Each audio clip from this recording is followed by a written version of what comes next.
Welcome, world. We're back to Everybody Struggles. We got a super dope, fun, and very, very intellectual guest. It's my guy, Justin. What's up, fam? It's Mr. Godflow himself. Thank you for taking the time to sit down with me. I'm always grateful and thankful to hear the voice of Everybody Struggles. Yeah. This is the singer on the theme song. So it's only right for him to be on the episode. The great thing is Justin and I have known each other 8 years now? Yeah, it's been a minute. About 9. Nearing a decade. The beautiful story is I was in church one day and his father came and saw me, when you stand up and, the pastor asked for prayer. And, at the time I was just going through some stuff and, his dad came up to me and told me that he came and prayed for me and he wanted to meet, his son. And, we met and we've been hanging out ever since. Mad cool. Yeah. So, some of the people my dad introduces me to aren't that. I'm already knowing. With, but it's a beautiful thing. Yeah. So the dope thing about Justin is he's a singer, songwriter, producer, TV producer, anything you can think of when it comes to entertainment. So if you could tell us a little bit about who you are, where you're from, and what you're currently working on. Yeah, man. So Justin Allen from Atlanta. That's where I grew up. I was born in Queens, and you kind of hit the nail on the head in terms of my foundation. I grew up in church. Mm-hmm. That's where I really fell in love with music, and later on in my life, realized I could write and produce. Earlier on, that was more so leaning towards music. Yeah. But as I got older, I realized I could write stories, branched off into writing scripts and producing media, and that's kind of what I'm doing now, Mm-hmm. Whatever I can lend my pen to creatively, I'm pretty into, and especially if it has a faith or inspirational slant. Yeah, that's why I appreciate you being here. And that's why I was so happy to, write the theme song. What you're doing is really important, and it's dope to see you kind of moving in this space. So I was happy to it. support. Thank you, man. Thank you. So if you could tell us a little bit about growing up in the A. Yeah, man. So Atlanta's just an awesome city. Mm-hmm. I think a lot of folks know that because people are kind of transplanting there all the time. But I was spoiled to grow up there and get reared up in the music scene there. Right. Because there's so many recording studios and amazing producers. And I kind of got access at a very young age. Yeah. So my pops and my mom were always very supportive, which is a blessing too, because some people don't want to see their kid move in music or the industry, but they were very into it. So I started visiting a lot of some of the bigger studios in Atlanta around the age of like 12, 13. So I was at, folks are familiar with the A and the recording scene there. I was at Tree Sounds. I've heard of that. Yeah. And I was there as a kid. So like I was a 13-year-old intern at Tree Sounds, and Perry Reed, who's the former artist Pebbles, she had a studio out there as well that I used to intern at. But that's where I learned, a lot about Pro Tools, MPCs, different performance keyboards that you could sequence on, and got a real great, almost like a college education. Right. As a teenager coming up in those rooms. I remember getting to sit in on sessions with Bangladesh, who was huge back in the day. Yeah. Millie, who else? Black Elvis was a really awesome producer I got to sit in with. Corner Boys. These aren't the biggest guys right now. No, but they're like the foundation of music and hip hop, like in the 90s. For sure. And, being in the room, I just soaked it all in. And that's really what I thought I'd be doing, just making beats. Yeah. For the rest of my life. God had other plans. I'm kind of doing other things now, like I said, in terms of branching off into TV, writing, composing for TV, but it was a great kind of gateway growing up in that city. Right. Yeah. That's beautiful, man. Music is like the foundation of life, and it brings people together. For sure. The next question is, we're going to learn more about you and your personal life, but what's the hardest thing you've ever been through in your life? Probably dealing with the loss of a close friend, and he's very integral to this time. We were doing a lot of this stuff together. This cat named Davis Ingram, very, very beautiful person, and I lost him. We lost him at a young age. Yeah, sorry to hear that. Yeah, so, but growing up with him, it was like a iron sharpens iron thing, because he was another teenager that was floating around to these different studios, recording, writing. He went on to get accepted to the Clive Davis recording school in NYU. That's dope. And unfortunately, during his stay in college there, that's when he passed. And none of us saw that coming. I know I didn't. I kind of assumed we would be just moving through the industry, you know, kind of learning and growing and elevating up and up until we were, you know, old and gray. Right. But for his life to be cut short in the unceremonious, unforeseen way that happened, it really shook me. It shook me in terms of even my faith. You know, growing up in church and going there as a kid, especially if you're going with your parents or your family, is very different than having a relationship with Christ and reading the Bible for yourself. Right. And in a interesting way, I started to actually lean in more and investigate the God I kind of heard about all of my life in a real personal way once we lost Davis. So that was, you know, one of those odd gifts that he gave me even in passing. Right. You know, it really did bring me closer to Christ. And yeah, it took a lot of time, but I thank God for just the peace that I have now, kind of getting removed from that situation. And time does really help to heal, you know, wounds. No, it does. So, given that you went through this experience with losing your friend, you know, this is something that I never tell people you overcome it, but how did you learn to live with it? I know you said you just got closer with God. I know that that's an answer, but like, what was like the process? It was ugly. So I'm actually glad you know, because it's easy to kind of just touch on away. it. Yeah. But no, it was very ugly at first. I was I was definitely depressed.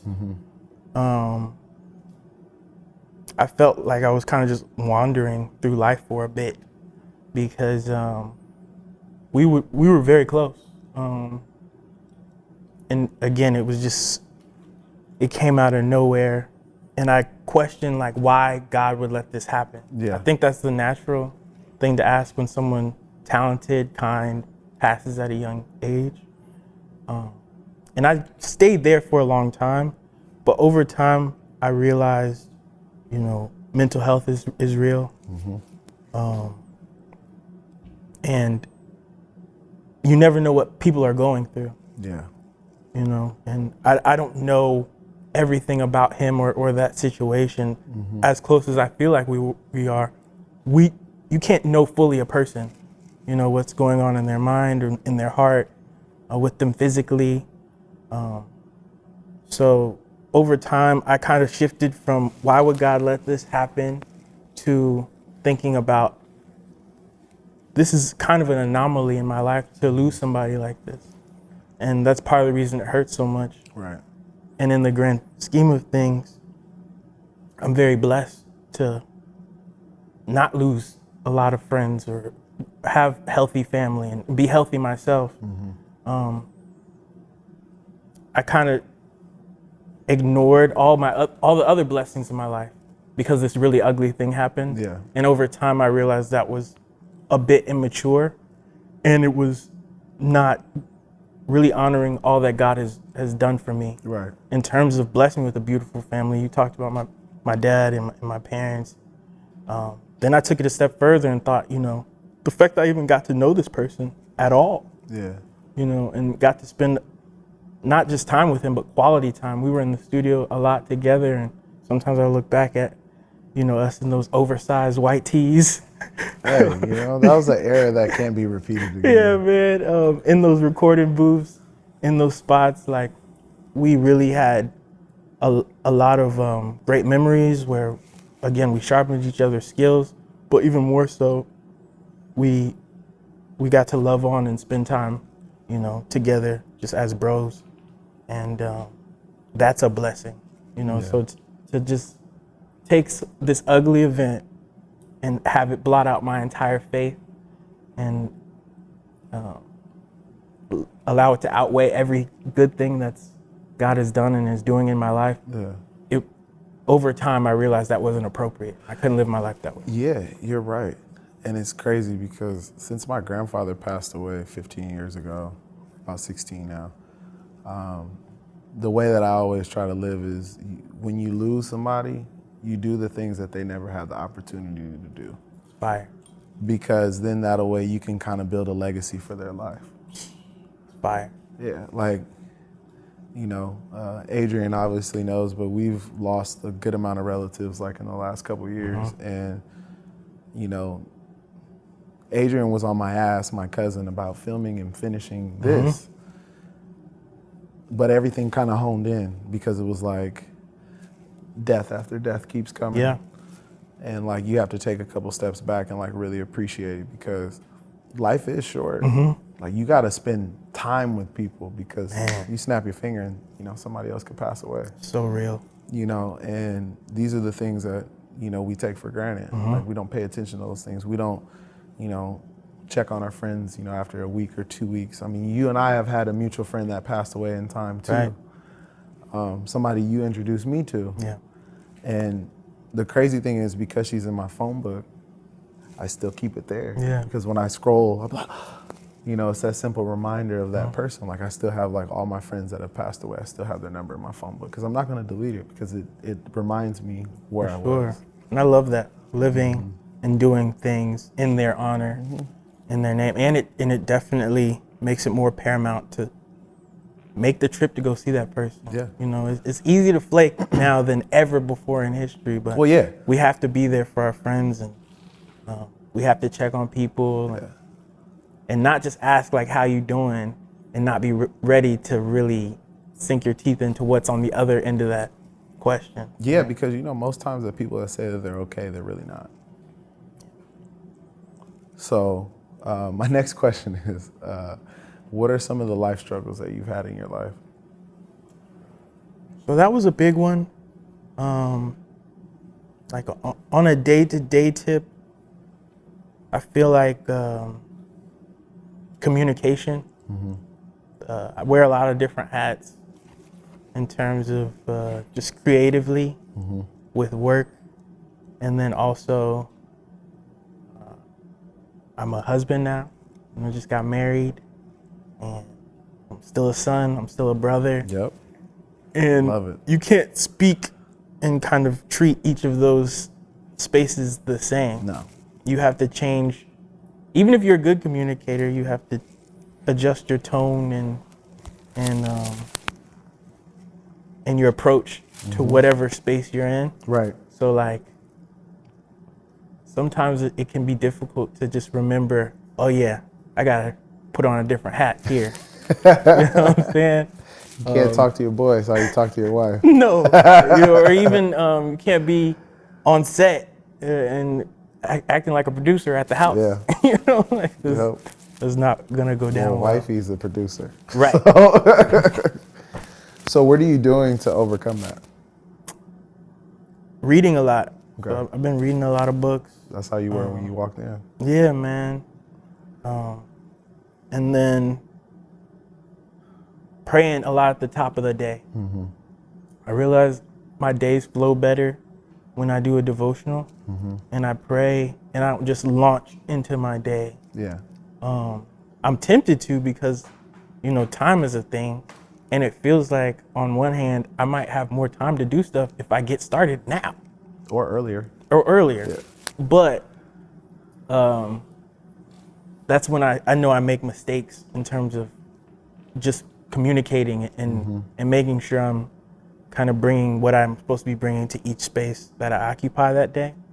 So kind of doing a devotional, being intentional about that, slowing down, hearing from God, and then moving, the things that come out of my mouth usually are more of a blessing and land better.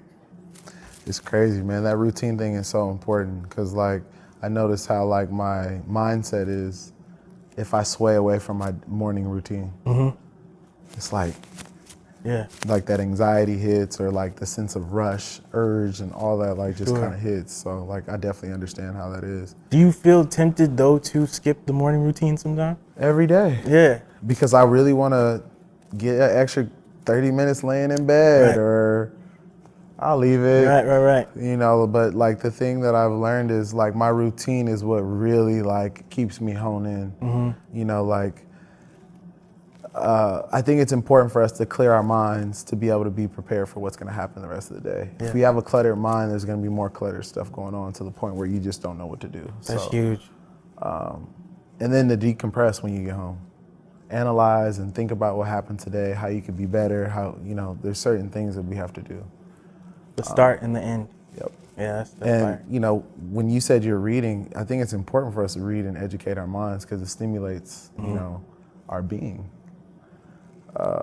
So I appreciate you sharing that. The next question is, what are your daily struggles that are holding you back from your fullest potential? I know you talked about communication, you know, setting that day right. But Yeah. what are some of the things that you feel like that kind of hold you back? Like sticking to my guns and applying the knowledge. You know, this is a really cool age where, you know, we're doing a podcast right now. Just super dope. In years past, decades past, you would have to be on a set. You'd have to have like a big budget. Yeah. You couldn't just do this in the really awesome entrepreneurial way that you're doing. Everything had more of a process. Yeah. So right now, like, I watch so many podcasts. You know, I scroll through feeds and I see inspirational quotes and things like that. I'm reading books, but I think something that I have to be conscious of doing is application. You know, applying this knowledge, because we're all hearing some really powerful stuff Yep. on a day-to-day basis now that you might have had to go to a seminar or go to the library to find out. Yeah. So I guess my everyday struggle is like, how do I apply the knowledge? Yeah. Since there's a wealth of it out right now, you know, I don't want to just be a hearer and not a doer. Yeah. You know what I'm saying? One of my favorite scriptures is Proverbs 14:23, and it's all hard work brings a profit, but mere talk leads to poverty. Yep. And there's a lot of talking going on. And I was doing it. I mean, it's easy to kind of get into because it takes less on you to hear information Yeah. than it does to apply it, you know, in your everyday. That's my everyday struggle, I guess. So what are you doing to overcome that? I think picking my spots and just being conscious and saying, no, I'm going, even with my reading, like there's other books that I want to read right now, but in a strange way, I want to finish the ones that I've started and do something in my life related to those books before Yeah. I read another one. So there's literally like some really cool stuff that folks have been, you know, you should check this out, you should read this. It's like, yeah, I will, but wait, I gotta properly digest this and then, you know, do something. There has to be an action item attached to the stuff that I'm kind of learning right now Yeah. and being really deliberate about it. It's crazy you say that because like some of the books that I've been reading lately kind of honing in and like telling me certain things about how to live and how to process, and then history, man. I think it's important for us to really learn our history. I think it's very, very important for us to learn our history because it's just like you said, reading the Bible, you start learning that foundation of everything. For sure. You know, but that's great. Being that you've been through all the things that you've been through, what's your outlook on life now? Super grateful. I feel super blessed. I feel like right now, if you're breathing, you have to feel super grateful and blessed. We really made it, even though there's still, you know, cases and things like that. we've made it through, I think, the bulk or the maybe the worst part of the pandemic. And we've never faced anything like this before. And we're here. Yeah. We're still alive. And I count it a blessing. I was in church for the first time in like 2 years Sunday. And I got really emotional just because I was in it, just because I was in the building. Like, it's wild to think that you lost so many family members. I lost so many family members. I'm super grateful right now and feel very blessed to have an opportunity to just continue the different things that God has put on my heart to do in terms of being creative and stories that I want to tell, supporting my friends and family. Yeah, I think it's very, very important for us to be thankful for every breath that we have. Because you have people that would kill to have the opportunities that we could have. So real. So I think it's very beautiful that you have that mindset, because a lot of people need to be thankful. Like, you don't understand how many times, or you may understand how many times I just look up and just say thank you real quick. Thank you, God. Like just like off the strength, because like I feel like, there's been situations where, I could have gotten into a car accident, or I could have got hit by a car, or I could have tripped and fell. 100%. Walking down the stairs, people don't even think about, like, you can trip and fall, chip your teeth, 100%. break your arm, whatever. Like, there's so many different instances of what could happen. Definitely. And I think the big one for me is, riding a scooter down Skid Row. There's no reason for me to ever complain about my life. My God, that's a testimony right there. Because, I may not have all the money in the world, but I have a place to live. I got AC. I got heat if it's cold. For sure. I got food in the fridge. I got a car. There's nothing that I need to complain about. 100%. So like when you talk about life, I really, I think it's important for people to know those things. Definitely. We gotta love exactly where we are. Especially in California, dude. We live in Cali. Like, we live in LA. Stop complaining about it being cold or hot. Facts. Because we could be in the A with 100% humidity, 100%. or you could be in Minnesota with negative 75 degrees. No, man. So you gotta love yours. That's one of my favorite J. Cole records. Love yours, man. You got to. So the next question is, what's your ultimate goal in life? My ultimate goal in life. I would say just to be a blessing. So it's like a two-part. So on one hand, I want to make a global impact and help the world through my art, through storytelling, through my writing and producing and creativity. But the other part is I want to be a blessing and reliable and there for the people closest to me as well. Like my wife, and my family, my friends. Because some of the greatest thinkers that I love and look up to, they made that global impact, but their home was jacked up. You know what I'm saying? Or like their family situation. It's always one or the other instead of having both. You see that a lot, and I don't want to name names, but I can name a list. Yeah. But I don't like talking about people because I can't. I right. got my own. It's not, no place to judge, but I'm conscious of that temptation, because if you throw your whole effort into that global impact, but you neglect your own family, your friends, people close to you, to me something is missing. So I want to do both. And, I know I need God for that. I know I need my faith. I know I need to stay in the Word to do that. And if that's how I go on to glory, I'll be happy with those two things. No, I love it. So my last, final, and favorite question, I guess that's like my little slogan for the last question. If you were to give someone advice that looks like you or that has experienced some of the same things as you, what would you tell them? Definitely investigate Christ for yourself. I know not everybody's into religion, and to be honest, I'm not really super into religion, but I think there's so much to be learned and gained from studying the life of Christ and reading the Bible. And that has been, my relationship with Jesus has been the most centering and propelling thing for me. At the same time, it's stabilized me and it's moved me forward in a positive way.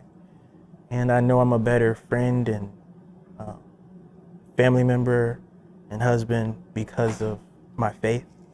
So I would encourage, folks to give Jesus a try. Yeah, I mean, I think it's important for people to really hone in for what they believe in. Having a good relationship with God, Jesus, whatever people believe in. I think it's important because for you know what works for yourself. Right. And you do what you can to be able to help other people. Definitely. You gotta have a good relationship with God because we're his children, his creation, we're supposed to create. Definitely. So I appreciate you taking the time and sitting down with us again. Of course, my brother, anytime. Please check out Justin. He has a show out. He has music out. And just watch out for the rest of his journey. Thanks for watching. Follow the next episode. I just want you to know you are not alone.